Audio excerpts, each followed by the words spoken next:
நம்ம கையை பிடிச்சிக்கிட்டு வளர்ந்த அண்ணாவோ அக்காவோ தங்கையோ தம்பியோ அந்த உறவு எவ்வளோ புனிதமானது இல்லை?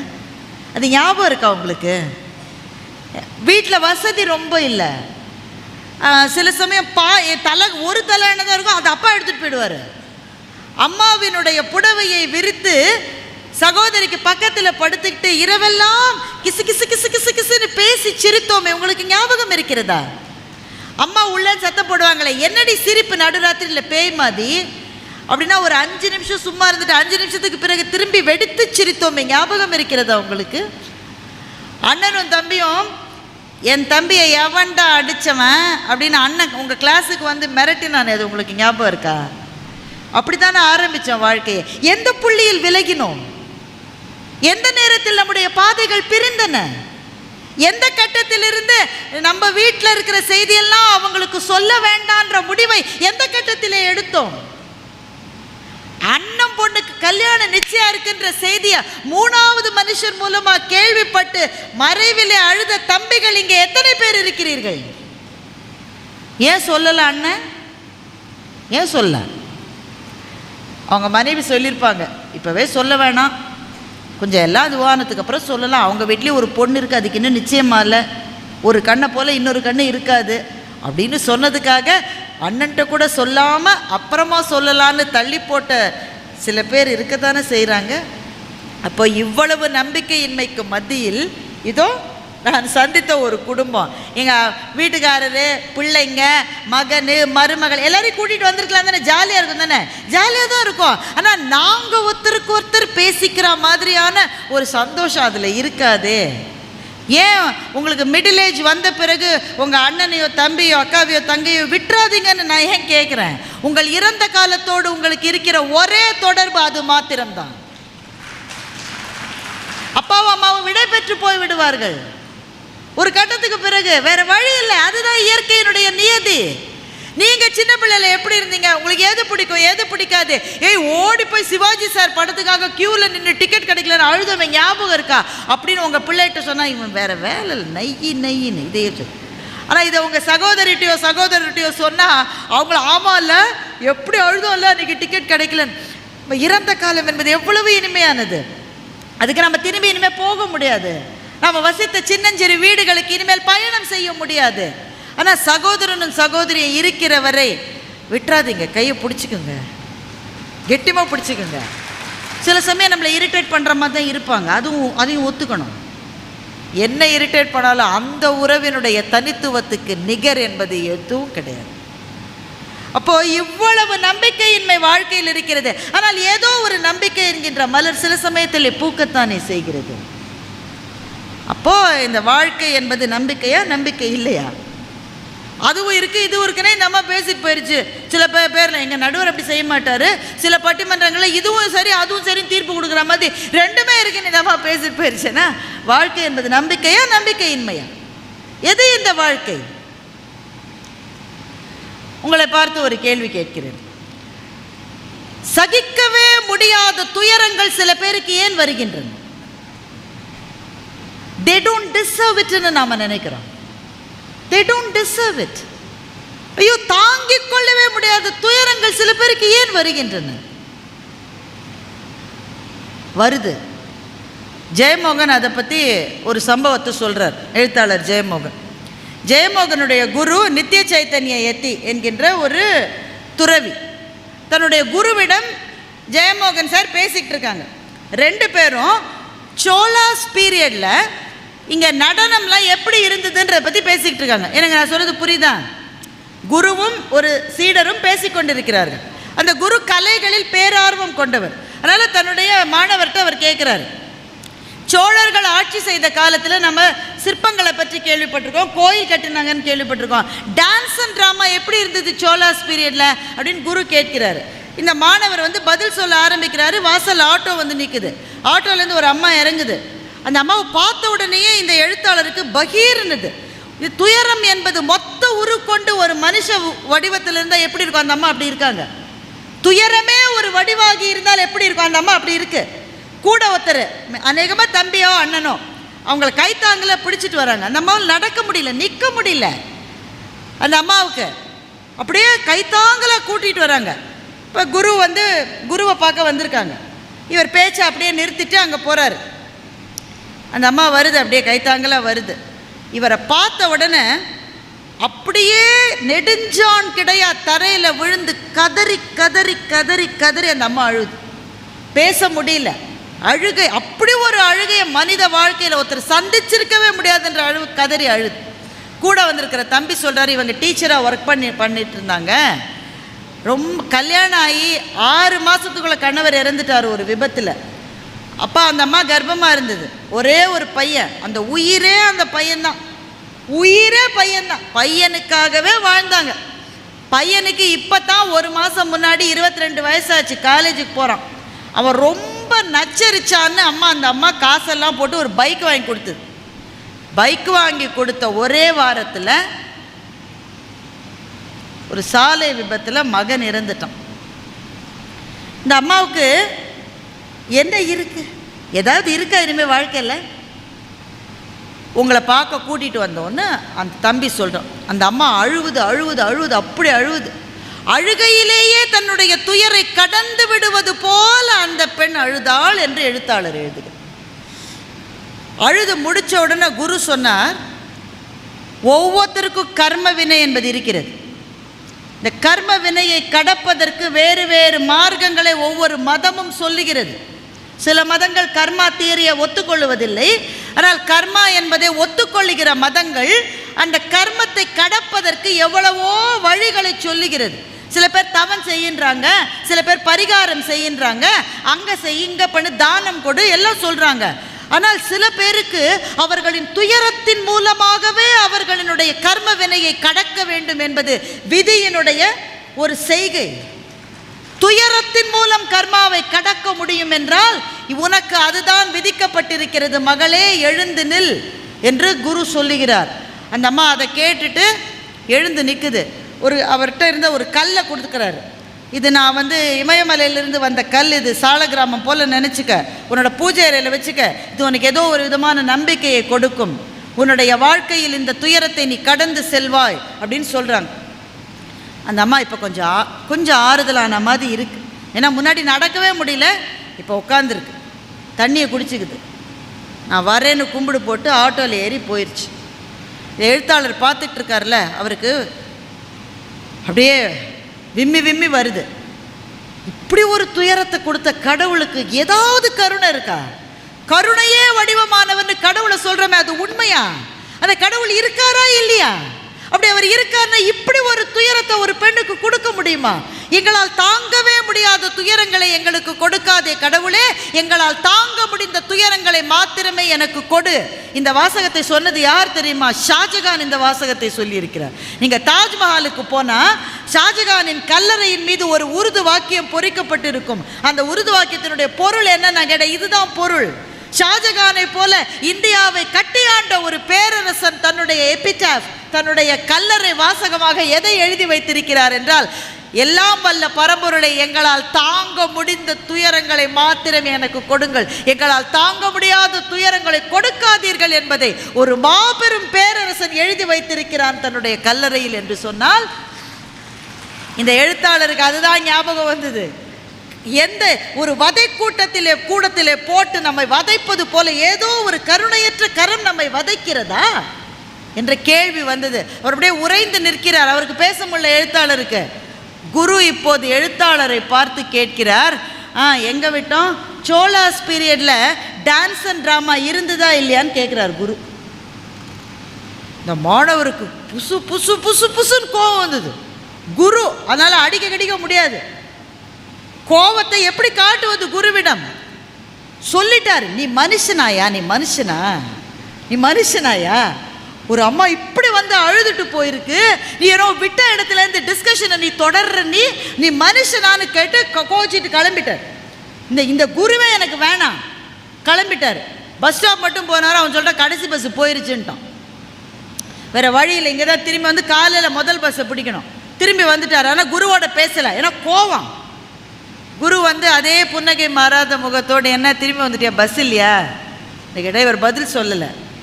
குரு சொல்கிறார், என் மேலே கோவமா? இவர் சொல்ல, கோவமா? என்ன கேட்குறீங்க நீங்கள்? அப்படி வந்து அழுதுட்டு போகுது.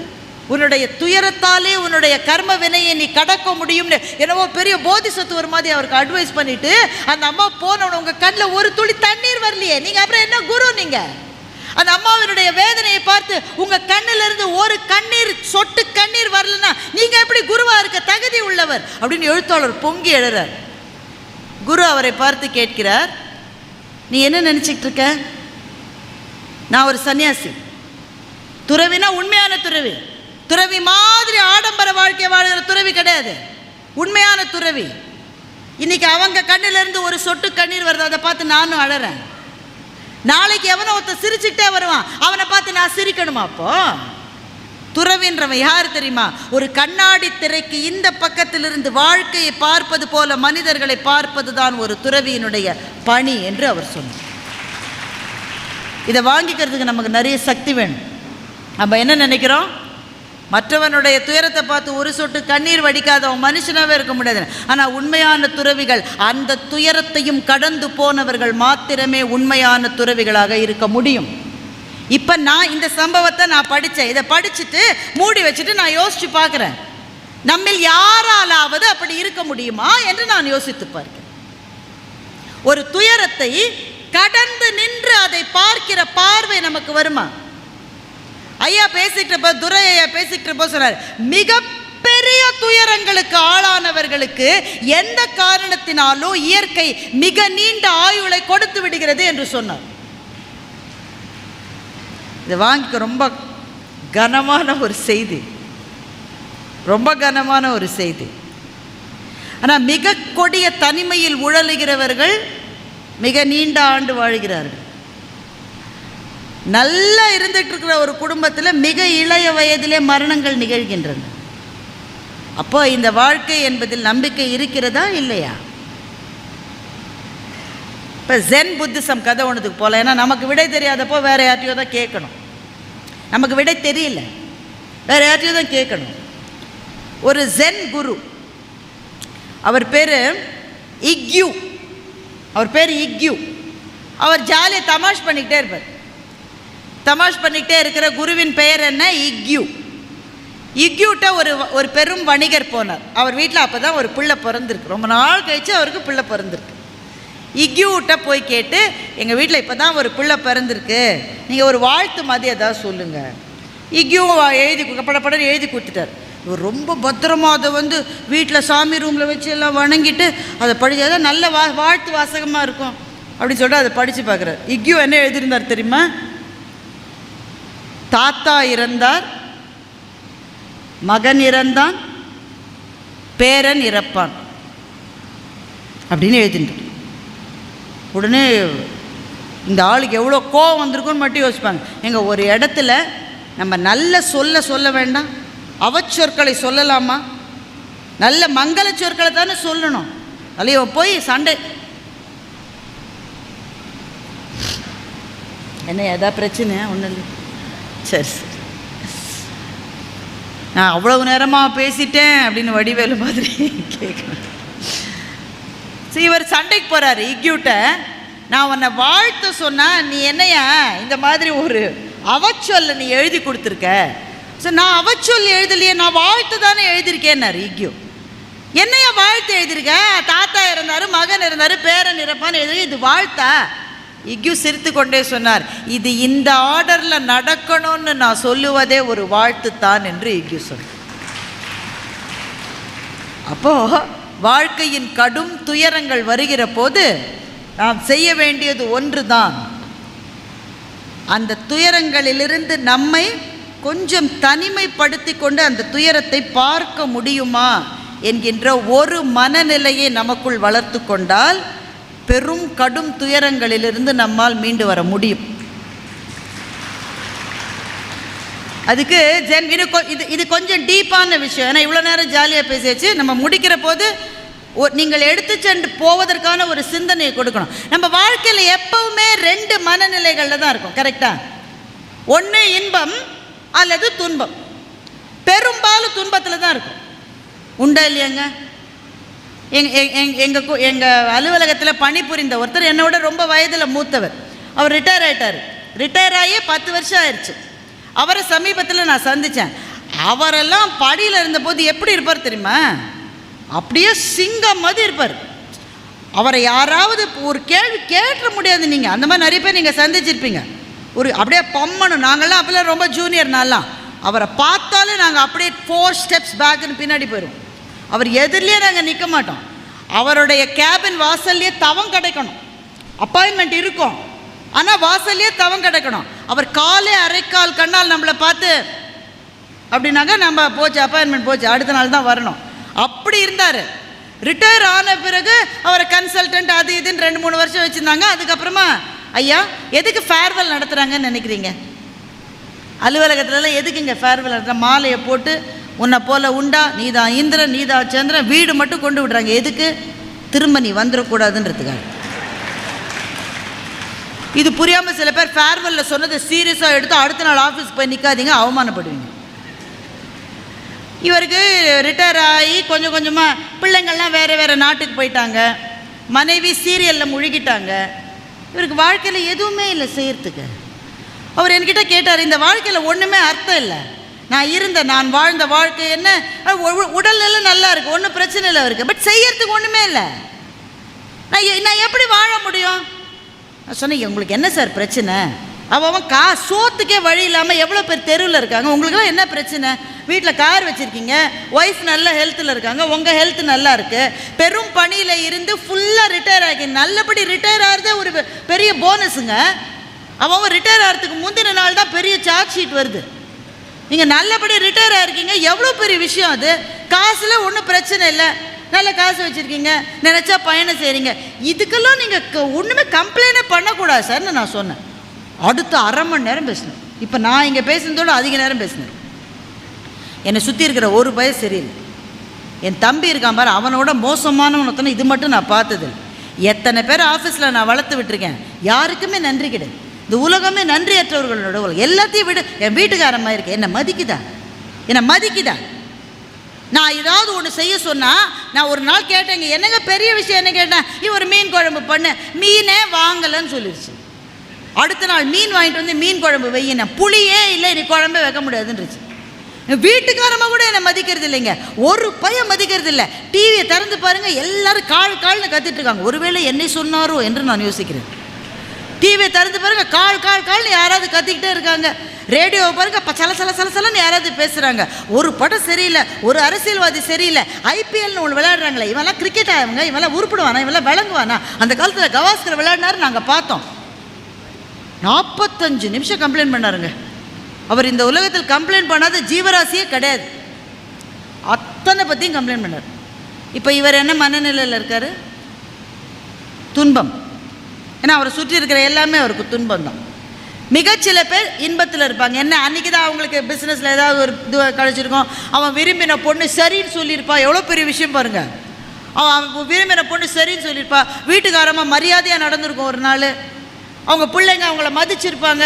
இந்த மாதிரி எதாவது நடந்தால் மகிழ்ச்சி. இந்த 2 மனநிலையில் தானே நம்ம இருக்கோம் எப்பவும். ஆனால் உண்மையில் துன்பங்களை கடப்பதற்கான 3வது மனநிலை ஒன்று உண்டு. அதன் பெயர் வெறுமை. துன்பமும் இல்லை, எனக்கு இன்பமும் இல்லை. அப்படி எப்படிங்க இருக்க முடியும்? ஒன்று நீ வருத்தப்படணும், இல்லை நீ சந்தோஷப்படணும். 2ம் இல்லாமல் நீ எப்படி இருக்க முடியும்? அந்த மனநிலைக்கு பெயர் வெறுமை. இதை நான் சொல்லல, மகாகவி பாரதி சொல்றார். தோன்றி மறைவது வாழ்க்கை, இதில் துன்பமொடு இன்பம் வெறுமை என்ற 3ல் எதுவரினும் களிமூழ்கி நடத்தல் பரமசிவ முக்தி என்று மகாகவி பாரதி சொல்லுகின்றார்.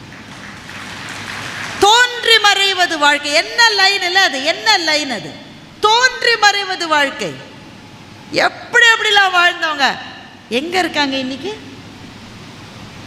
இதில் துன்பமோடு இன்பம் வெறுமை அப்படின்ற 3வது மனநிலையை மகாகவி பாரதி சொல்றாரு. மகாகவி பாரதி இதை யார்கிட்ட இருந்து கத்துக்கிட்டாருனாக்க, குள்ளச்சாமின்ற ஒரு சாமியார்ட்ட இருந்து கத்துக்கிட்டார்.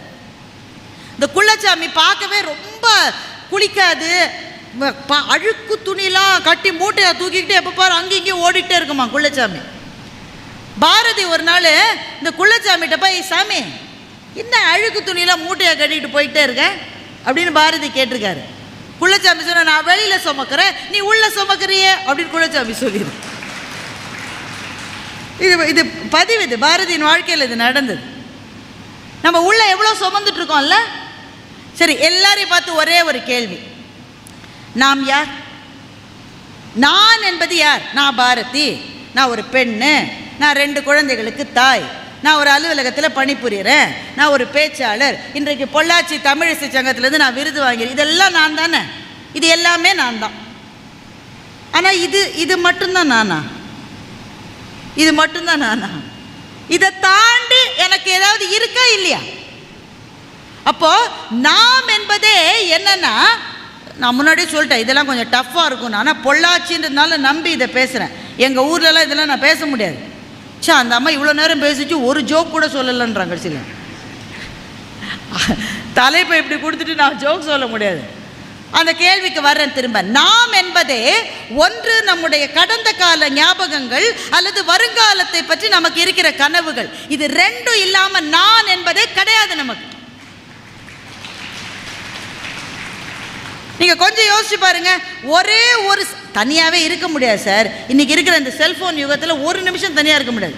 அப்பாடான்னு உட்காந்து அப்போ தான் 5 மெசேஜ் வருது. உடனே ஒரு அம்மா ஃபோன் பண்ணுது. ஃபோனை எடுத்தோமா பளிச்சுன்னு பேசணுமா? முடியுமா? நீங்களே யாருக்கா கால் பண்ணுறீங்க சார், அர்ஜென்ட்டாக ஃபோன் பண்ணுறீங்க, என்ன வருது? கேஒய்சி புதுப்பித்தல் மற்றும் உறவினர்களுக்கு உடம்பு சரியில்லை என்று அழைத்தல், இதெல்லாம் சைபர் ஒரு ஆள் சொல்லி முடித்து அதை அடித்து அந்த அம்மா அலோன்றதுக்குள்ள நீங்களே கட் பண்ணிவிடுவீங்க. அது நிம்மதியாக ஒரு ஃபோன் பண்ண முடியல, ஒரு இடத்துல உட்கார முடியல நமக்கு. அப்படியே உட்காந்தாலும் உடனே வீட்டுக்காரர் கூப்பிட்றாரு, ஏம்மா ஒரு டீ போடக்கூடாது? இப்போ தான் போட்டேன், இன்னும் அந்த பாத்திரத்தையே கழுவலை. இது நீ இன்னைக்கு சாப்பிட்ற 7வது டீ அப்படின்னு சொல்ல முடியுதா? வர்றேன் அப்படின்னு எந்திரிச்சு போக வேண்டியது. அதே மாதிரி தான் கணவருக்கும். அவர் வராரு, ஏம்மா சாப்பிட என்ன இருக்கு? ஏம்மா சாப்பிட என்ன ஏன் கத்துறீங்க? அவர் கத்தலை, கதறாரு பாவம். ஏன்னா இவர் இந்த மாதிரி டிவியை பார்த்துட்டு இருக்கு.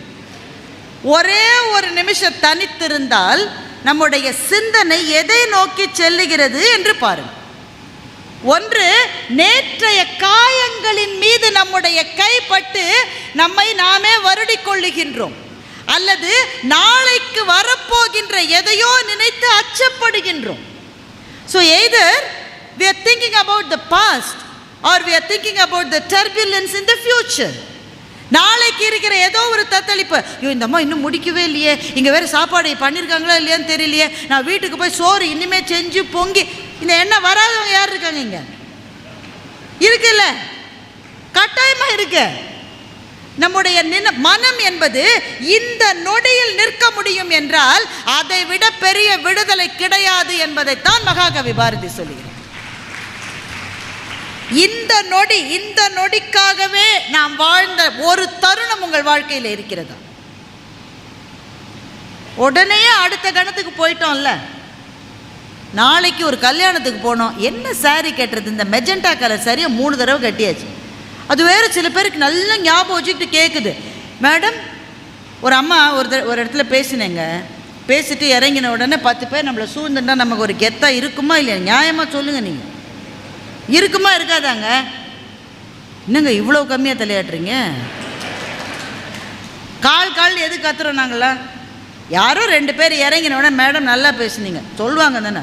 அப்போ ஒரு அம்மா நின்றுட்டே இருந்தது, எனக்கு நல்லா பேசினேன், அது நிஜமாக இன்றைக்கி நல்ல பேச்சு, எனக்கு நம்ம மனசுக்கு தெரியும் தானே, நல்ல பேச்சு. பேசிட்டு இறங்கின உடனே, மேடம் உங்கள் பேச்சை கேட்டு என் வாழ்க்கையே புத்துணர்ச்சி பெற்று ஏதாவது சொல்லுவாங்கன்னு போனால், அந்த மாதிரி உங்கள்கிட்ட கொஞ்சம் தனியாக பேசணுச்சு. சரி, தனியாக கூட்டிகிட்டு போய் பாராட்ட போகிறேன், இது மாதிரிலாம் நம்பிடாதீங்க, இனிமேல் தனியாக கூட்டிகிட்டு போய் பாராட்ட போகிறாங்கன்னு தனியாக போனேன். அந்த அம்மா சொல்லிச்சு, உன்னை விட எனக்கு வயசு அதிகம், உனக்கு நான் அறிவுரை சொல்லலாம். ஸோ என்ன அறிவுரை? நான் திருக்குறள் ஏதாவது தவறாக சொல்லிவிட்டேன்னா, சிலப்பதிகாரத்தில் ஏதாவது பிழை செய்து விட்டேன்னா, நமக்கு பக்குன்னு இருக்கும்ல, நம்ம தான் பேசினதில் தப்பாக. அந்த அம்மா சொல்லுது, நானும் 10 வருஷமாக பார்க்குறேன், இந்த செயினை நீ மாற்றவே இல்லை,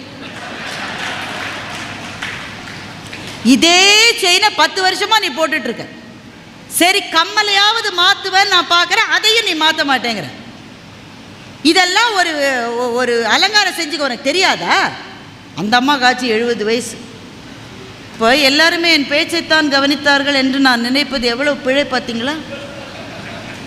அந்த அம்மாவுக்கு நான் செயினையும் தோடலையும் மாற்றலைன்றது பெரிய விஷயமா இருந்திருக்கு அந்த அம்மாவுக்கு. இப்போது நமக்கு உடனே அடுத்த தடவை மேடைக்கு ரெடி ஆகிற போது நமக்கு தோணுது, ஏதாவது ஒன்றத்தை மாற்றலாமா? அந்த அம்மா வேறு சொல்லியிருக்கேன். அப்போ நம்ம சிந்தனைகள் எப்படி இருக்குது? ஒன்று, நேற்றைக்கு நடந்ததை பற்றிய கவலைகளினுடைய பிராண்டல்கள், அல்லது நாளைக்கு என்ன வருமோ என்கின்ற தவிப்புகள். இந்த கவலையினுடைய பிராண்டல்களுக்கும் நாளையினுடைய தத்தளிப்பை பற்றிய சில அவநம்பிக்கைகளுக்கும் இடையிலேயே வாழ்ந்து ஒரு முழு வாழ்க்கையையும் கழித்து விடுகின்றோம். 80 வருஷம் 90 வருஷம் வாழறோம். ஒரு நொடி, ஒரே ஒரு நொடி, அந்த ஒரு நொடிக்காக மாத்திரமே வாழ்ந்த வாழ்க்கை என்பது யாருக்கு கிடைக்கிறது? அப்படி யாருக்காவது கிடைத்தால் அவர்கள் அந்த வாழ்க்கையை முழுவதுமாக நேசிக்கலாம். ஏனென்றால் அந்த வாழ்க்கை களி. அதைத்தான் மகாகவி சொல்லுகிறார், தோன்றி மறைவது வாழ்க்கை, துன்பமோடு இன்பம் வெறுமை என்ற மூன்றில் எதுவரினும் களி மூழ்கி நடத்தல் பரமசிவமக். எல்லாமே சந்தோஷம்தான். இந்த மனநிலை நமக்கு வந்துருச்சுனாக்க வாழ்க்கையின் மீது நம்பிக்கை வரும். இந்த மனநிலை. ஏன்னா வாழ்க்கை மீது ஏன் நம்பிக்கை வரல? அவன் எனக்கு தப்பு பண்ணிட்டான், இவன் எனக்கு தப்பு பண்ணிட்டான், அவன் சரியில்லை, இவன் சரியில்லை. நீ இப்போ என்ன பண்ணிட்ட? எல்லாத்துலேயும் டிட்டாச் ஆகிட்ட, நீ தனியாக நிற்கிற. அவனை பார்த்தா எனக்கு பரிதாபமாக இருக்குது, பரிதாபமாக இருக்குது. சில பேர் ரொம்ப பொறாமப்படுறாங்க சார், சில பேர் ரொம்ப பொறாமப்படுறாங்க. இன்னும் ஒரு 10 நிமிஷம் எடுத்துக்கலாமா? டைம் ஆயிடுச்சு. சரி, அவர் முழு மனசாக சொல்லலை, அதாவது 5 நிமிஷத்தில் முடிச்சு. சில பேர் ரொம்ப பொறாமப்படுறாங்க. நமக்கு வெற்றியே அடையலை. இன்னும் நாமே தடுமாறி முதல் கட்டத்தில் தான் படி வச்சுருக்கோம், அதுக்குள்ளே அப்படி பொறாமப்படுறாங்க. கண்ணதாசன் அவர்களை பார்த்து ரொம்ப அழகாக சொன்னார், இக்கரைக்கு அக்கறை பச்சை. என்ன பாட்டு தெரியுமா? அந்த மாதிரி ஒரு பாட்டெலாம் இனிமேல் வராதுங்க. அதுதான் இக்கரைக்கு அக்கறை பச்சை, என் வீட்டு கண்ணாடி என் முகத்தை காட்டவில்லை, இக்கரைக்கு அக்கறை பச்சை. என் கண்ணாடி என் முகத்தையா காட்டுது? ஒருத்தன் கார் வாங்கியிருக்கான், தொடச்சி அழகாக வச்சுருக்கான், அதில் சின்ன கீரல் வந்தால் கூட உயிரை போகிற மாதிரி தொடச்சி வைக்கிறான். திடீர்னு காரை துடைக்கிறத நிறுத்திட்டான். ஏங்க 6 மாதம் தொடச்சி வச்சுருந்தீங்க, ஏன் நிறுத்திட்டீங்க? பக்கத்து வீட்டுக்காரன் அதை விட பெரிய கார் வாங்கிட்டான். அப்போ இவன் காரை இவன் பார்க்கல, அவன் காரை தான் இவன் காரில் இவன் பார்க்குறான். என் வீட்டு கண்ணாடி என் முகத்தை காட்டவில்லை, இக்கரைக்கு அக்கறை பச்சை. கடல் மீது வீழ்ந்தவர்கள் வீழுங்கள், கனி மீது வீழ்ந்தவர்கள் உண்ணுங்கள், வழிச்சாலை கண்டவர்கள் செல்லுங்கள், போக வழியின்றி இருப்பவர்கள் நில்லுங்கள். அவனுக்கு என்ன கிடைச்சதோ அதை வச்சு சந்தோஷமா இருடான்னு கண்ணதாசன் நமக்கு சொல்லுகின்றார்.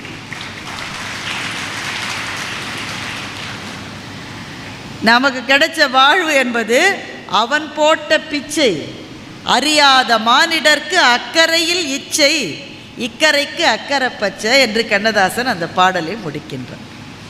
என் வீட்டு கண்ணாடி என் முகத்தை காட்டாத வாழ்க்கையை வாழுகிற வரையில் நமக்கு வாழ்க்கையில் எப்படி நிம்மதி இருக்கும்? அப்போது நமக்கு துரோகம் செய்தவர்கள், நம்மை விரும்பாதவர்கள், பொறாமை குணம் எல்லாம் இருப்பாங்க. ஏன்னா வாழ்க்கை என்பது எல்லாம் சேர்ந்தது தான். அதைத்தான் ஐயா சொன்னார். மயக்கமா?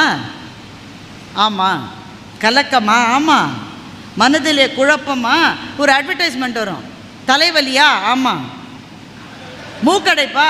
ஆமாம். இருமலா? ஆமாம்ப்பா. ஆமாம். எது கேட்டாலும் நமக்கு இருக்கிற மாதிரியே இருக்கும். நமக்கு மயக்கமா? ஆமாம். கலக்கமா? ஆமாம். மனதிலே குழப்பமா? ஆமாம்ப்பா. ஆமாம். வாழ்க்கையில் நடுக்கமா? ஆமாம். வாழ்க்கை என்றால் 1000 இருக்கும், வாசல் தோறும் வேதனை இருக்கும். வந்த துன்பம் எதுவென்றாலும் வாடி நின்றால் ஓடுவது இல்லை. சரி, துன்பம் ஓடலை, அப்போ நான் எது செய்யணும்? கண்ணதாசன் சொல்றார், உனக்கும் கீழே உள்ளவர் கோடி, நினைத்து பார்த்து நிம்மதி நாடு, நினைத்து பார்த்து மகிழ்ச்சி நாடுன்னு சொல்லல. அதுதான் கண்ணதாசன். எனக்கு கீழே இவ்வளோ பேர் இருக்கான்னு நீ மகிழ்ச்சி அடைஞ்சா நீ ஒரு நாளும் மகிழ்ச்சியாக இருக்க மாட்ட. ஆனால் நிம்மதி வரலாம். சரி, கஷ்டம்தான், ரிட்டையர் ஆகிட்டேன்னா வருத்தம்தான். ஆனால் ஒவ்வொருத்த வயசான காலத்தில் காசும் இல்லாமல் இருக்காங்களே, அவங்கள விட நான் எவ்வளவோ பெட்டர் என்று நினைக்கிற போது நெஞ்சத்தில் ஒரு அமைதி வருகிறது அல்லவா?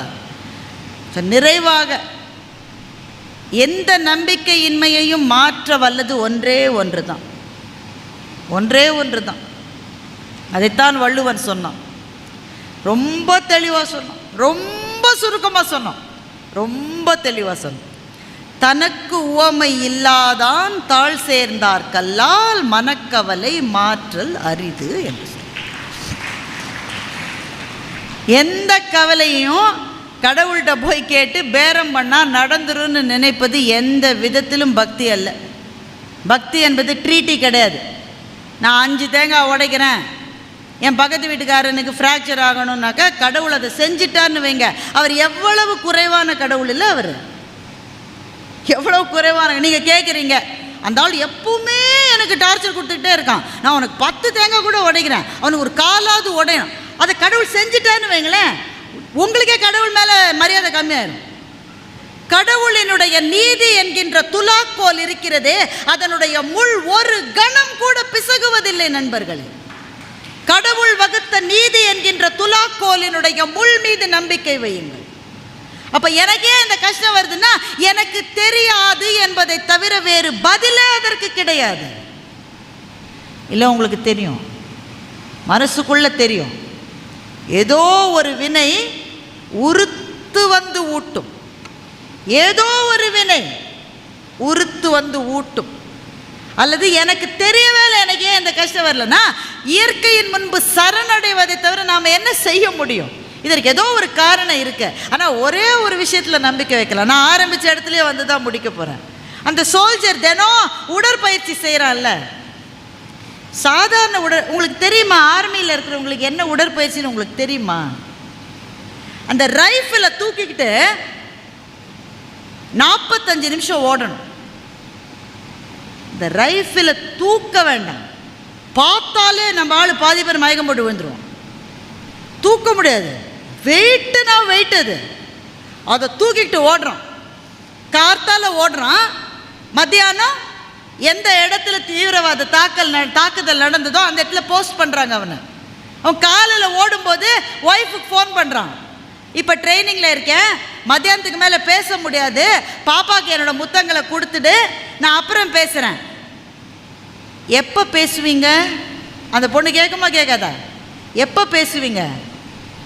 ஐ ரியலி டோன்ட் நோ, தெரியாது. திரும்ப அந்த நம்பர்லேருந்து கால் வருமானதே தெரியாது. ஆனால் அந்த ஃபோனை கட் பண்ணிவிட்டு அவன் ரைஃபிளை தூக்கிக்கிட்டு பயிற்சிக்கு ஓடுறான்.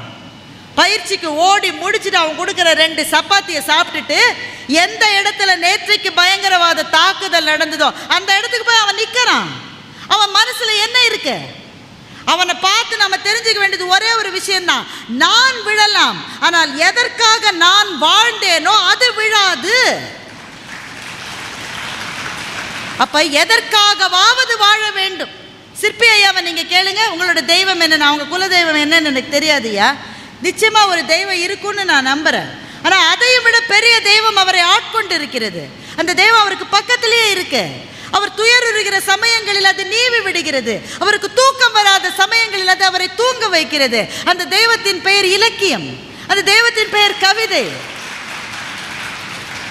ஒரு பேச்சாளர் பேசுகிறாங்க, நான் பேர் சொல்ல விரும்பலை. அவர் கேட்குறாரு, ஆடியன்ஸை பார்த்து கேட்குறாரு, கல்வியின் தெய்வம் எது? நம்ம ஆடியன்ஸ் சொல்லுவாங்க இல்லையா, சரஸ்வதின்னு சொல்கிறாங்க. அப்போ உலகத்திலே புத்திசாலி யார்? ஐன்ஸ்டீன். ஐன்ஸ்டீனுக்கு சரஸ்வதினாலே யாருன்னு தெரியாது, அப்போ கல்வியின் தெய்வம் சரஸ்வதின்னு எப்படி சொல்கிறீங்கன்னு அவர் கேட்குறாரு. இந்த கேள்வி புத்திசாலித்தனமான கேள்வியாக கூட இருக்கலாம். ஆனால் நம்ம சரஸ்வதியை மாத்திரமா கும்பிடுறோம், அவள் கையில் இருக்கிற வீணையும் நம்ம கும்பிடுறோம். அவள் கையில் ஒரு புக்கு வச்சிருக்கால, அதனால எந்த புத்தகத்தின் மீது கால் பட்டாலும் பதறி கால்களை எடுத்துக்கொள்கிறோம். பேப்பர் தானே, பேப்பர் தானே, கசக்கி போடுற பேப்பர் தானே. பேப்பரில் கால் பட்டுச்சுன்னா எங்கள் அப்பாவும் அம்மாவும் துடிச்சு போவாங்க. ஐயோ சரஸ்வதி கால், சரஸ்வதி அது சரஸ்வதி பூஜை ரூமில் வீணையோடு இருக்கு. ஆனால் பேப்பரில் கால் பட்டால் கூட பதறி காலை எடுக்கிறோம். சார் ஆலமரத்தை கும்பிடுறோம் சார், பாம்பை கும்பிடுறோம் சார், காளமாட்டை கும்பிடுறோம் சார். இதிலெல்லாம் கடவுள் இருக்கான்னு ஒருத்தர் கேட்டா நம்முடைய பதில் என்ன? இதுல மாத்திரம் இல்லைங்க, எல்லாத்துலேயுமே கடவுள் இருக்கு என்பதை தவிர நம்மிடம் பதிலே கிடையாது. அப்போ ஒரு உருவத்தை வணங்குகிறோம் என்றால் அந்த உருவத்தை வணங்கல, அந்த உருவம் எதை ரெப்ரசன்ட் பண்ணுதோ அதை நாம வணங்குறோம். வணங்குகிறோம்? கலைகளை வணங்குகின்றோம், செல்வங்களை வணங்குகின்றோம், அன்பை வணங்குகின்றோம், அருளை வணங்குகின்றோம், காதலை வணங்குகின்றோம், கருணையை வணங்குகின்றோம். அதனால்தான் எங்க வள்ளுவன் சொன்னா, அறிவினான் ஆகுவதுண்டோ பிரிதின் நோய் தன்னோய் போல் போற்றாக்கடை.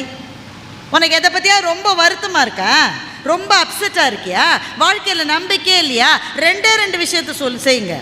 ஒன்று, என்னைக்காவது உங்களுக்கு உதவி செஞ்சவங்களுக்கு ஃபோன் பண்ணி நன்றின்னு சொல்லி பாருங்க. அதுக்கப்புறம் உங்கள் நாளே பிரைட் ஆயிடும். Gratitude is a healer.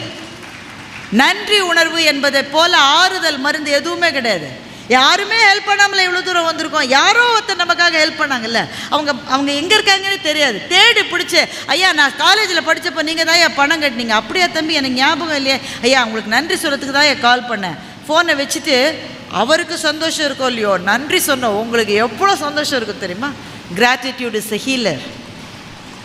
அதே மாதிரி கடைக்கோடியில் இருக்கிற யாரோ ஒருத்தனுக்கு ஏதோ ஒன்றத்தை கொடுத்து பாருங்களேன், வாங்கினவனுக்கு பெரிய சந்தோஷம் இருக்காதுங்க. கொடுத்தவனுக்கு இருக்கிற சந்தோஷம் வாங்கினவனுடைய சந்தோஷத்தை விட அதிகம். அப்போது நம்பிக்கையின்மை என்பது ஒரு கூரிய கத்தி, அதனுடைய நுனியில் தான் நாம் நிற்கின்றோம். ஆனால் அதற்கு பிறகு வாழ்க்கையை திரும்பி பார்த்தால் தான் தெரிகிறது இந்த வாழ்க்கை எவ்வளவு அபூர்வமானது என்று தெரிகிறது.